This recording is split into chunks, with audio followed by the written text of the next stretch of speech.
why affirmations aren't effective today on the Daily Ish Show. 5, 4, 3, 2, 1, 0, ignition, liftoff.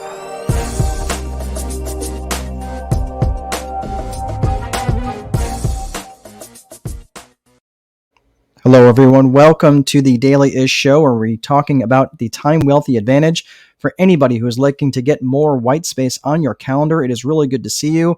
Yes, this show is for you, entrepreneurs. This show is designed for you guys and gals. Let's not be sexist here, but you guys and gals who are out there hustling every single day. You have your own businesses. You're looking to get a little bit more time wealthy.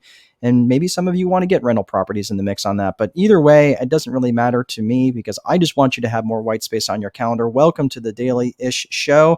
Yes, I'm doing it a little bit early today because I have a very busy calendar ahead, and I want to get this out to you because this topic is really, really important to me as to why affirmations don't work. Now, I'm not saying that they don't work, but I'm just going to say why they don't work. I spent a lot of time hearing about affirmations, and they are, I know some of them have a more spiritual and religious context, but affirmations in and of themselves are not necessarily religious or non-religious. They just are affirming who you want to be. And I had heard about affirmations for a number of years, and I had done them for a little while. And then I was thinking, okay, I'd heard affirmations before, I've heard about them, and I started hearing them from people who were massively successful. And I started thinking, all right, I've been hearing about these things for about 15 years in my professional life. Maybe it's time I started paying attention. Maybe I'd just do a little bit of research on this in terms of what they're talking about with affirmations. So I started studying. Now, many of you know I'm an avid reader. I'm a voracious reader, but it's not just about reading. I actually studied. I take the time to peel this apart so I could really understand what affirmations were about. I looked into NLP, which is neuro-linguistic programming, and neuroscience, neuroplasticity, even pieces of like trauma therapy and logotherapy, self-hypnosis. And all of this stuff that I was studying about affirmations, I came to find out what was ineffective, and they're ineffective for a variety of reasons.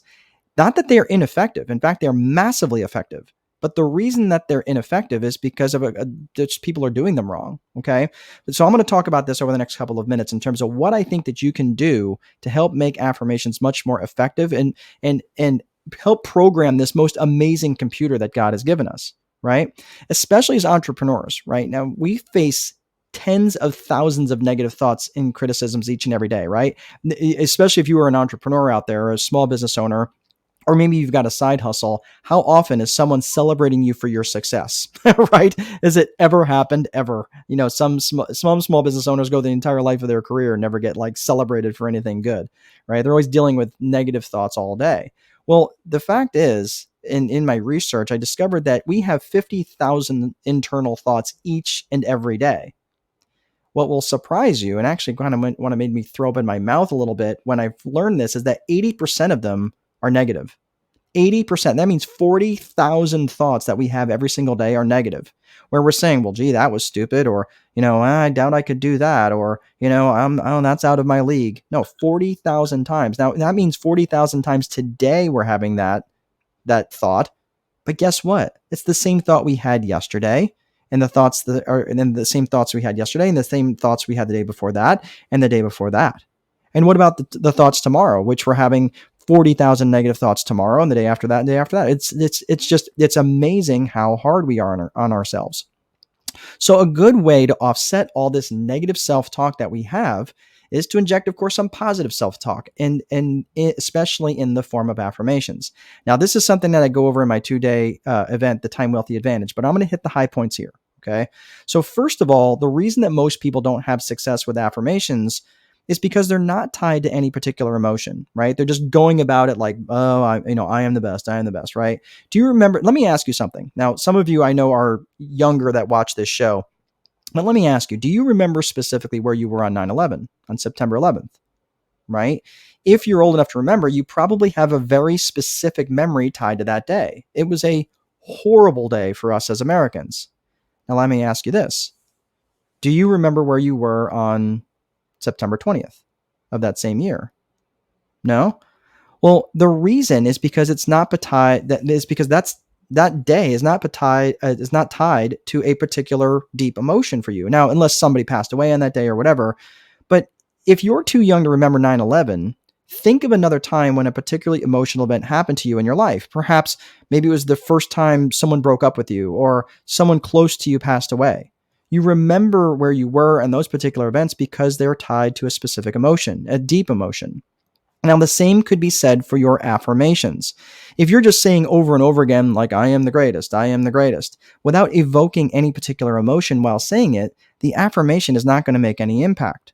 So, if you were to say, for example, I am an amazing father, husband, and friend, now, those are likely to be tied to deeper emotions that, even if they're not true, even if you're kind of a crappy father and not a great husband and really a friend of convenience, even if it's not true, your brain is going to start to find ways to make that true. It's basically called reticular activation. I'm getting beyond myself, but that's what an affirmation will do. It's tied to a specific emotion, which will find your brain will find ways to make that true. The other reason that affirmations, in order for affirmation to make the biggest impact, is they have to be stated when you're in your suggestible states. That's when you're in your alpha, theta, or delta states of consciousness. Now, let me explain that. So, right now, as you're watching this video, and hopefully not daydreaming or multitasking, you are in your beta state. You're in your conscious beta state. Okay, this is your most conscious state. However, when you start to drift off and daydream, that's when you're going into your alpha state. As you become more and more relaxed, you go into your theta state, and then finally your delta state, when is basically when you're asleep, and your subconscious brain has both hands on the wheel, and in your conscious brain, your fully conscious brain is shut down. Okay, so most of our lives we spent in our alpha state up until we were about 9 to 11 years old. That's when we spent most of our time in our alpha state, chasing butterflies and doing all that stuff, right? That's why we have to be careful what we expose our young folks to, especially up to about 9 or 11 years old, because they are so impressionable at that age. Okay. Now, as an example, I can bring you into your alpha state rather easily by telling you a simple story about a red barn, a story where I'm walking down a road on a gravel road, and you can feel and hear the crunching of the gravel under my boots. And as I open up to a clearing, I look off to my right and I see a red barn sitting at the top of a hill where there's some grass in front of it. As I walk up to the driveway approaching the red barn, I still feel the crunching of the gravel under my feet, and I can start to hear animals inside the barn. I approach the barn. I walk up to it and I open the door. I step inside and I smell inside the barn, hearing the animals a lot clearer. Now, I just took you on a very short trip to your alpha state, which some of you, if you were relaxed enough, started to imagine a red barn, and you started to fill in your own details. I talked about a red barn, but did I say the barn had any particular color trim? No, some of you imputed that into the red barn. Some of you started imagining white trim. Some of you imagined it with black trim. Okay, some of you didn't have any trim on it at all. But when I talked about opening the barn door, did I say that the door slid open or did it swing open? It could open either way depending on what you imputed into the data. I didn't say, I just said I opened the door.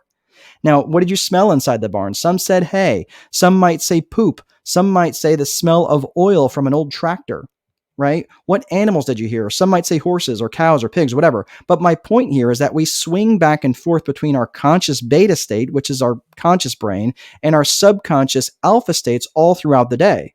Now, when you go into your alpha state, this is when you can this is when your affirmations will make the most impact. So as you go into your alpha state, you generally go into it when you're in some sort of monotonous task like driving or washing the dishes, mowing the lawn, or walking on a treadmill or whatever. So, how do you access your alpha state so you can make the affirmations most impactful? Now, there's something between your beta state and your alpha state called the critical factor, which, if I said to you, well, you might as well go jump off a bridge, that was stupid, your subconscious brain goes, hold on, it doesn't mean that literally. Don't literally go jump off a bridge, right? No, what happens is the critical factor interferes and says, no, he was just kidding. It was just sarcasm. He doesn't really mean that, right? But in order for you to bypass that critical factor, you have to know how to access your alpha state. So you simply, how do you make them the most impactful? You record your affirmations in your own voice and play them on a loop where you're most likely to be in your alpha state, like driving or working out or doing yard work or whatever. But you can also listen to them when you're about to go to sleep or take a nap. That's when you're in your alpha state. And of course, as you can become more relaxed, you go over to your theta or delta states when your brain is most likely to be positively impacted by your affirmations. It's important to keep your individual affirmations short as well. An example would be, I am worthy of high levels of personal business success, let me say that again. I am worthy of high levels of personal and business success, right? That would be a short affirmation. Another one might be, I am depositing $250,000 into my bank account each and every month. Now, don't worry if your affirmations are not true. That's kind of the point, okay? This is about changing the way you think, impacting your limiting beliefs, and short-circuiting those self-sabotaging behaviors that you're doing, like procrastinating, like self-doubt, like hiding, like rescuing others.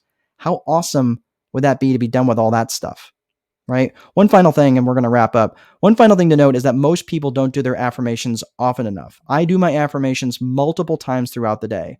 I do them in the morning when I work out. I do them on my drive to the office after having lunch with my bride. And then I do them once again right before bed. They don't need to take any more than 5 or 10 minutes. But that's all I have for today, folks. If you are an entrepreneur and would like to talk more about taking your business to the next level and gaining a time wealthy advantage, click on the link. I got it set here, which is the Calendly link. And it's a quick 15-minute discovery session to see if you'd be a good fit for the program. If not, no worries. And I surely wish you well on your journey. And remember, if you don't place a value on your free time, someone else will. And most important, there is no amount of money that will make time irrelevant. Stay focused, stay present. I'll see you guys next time.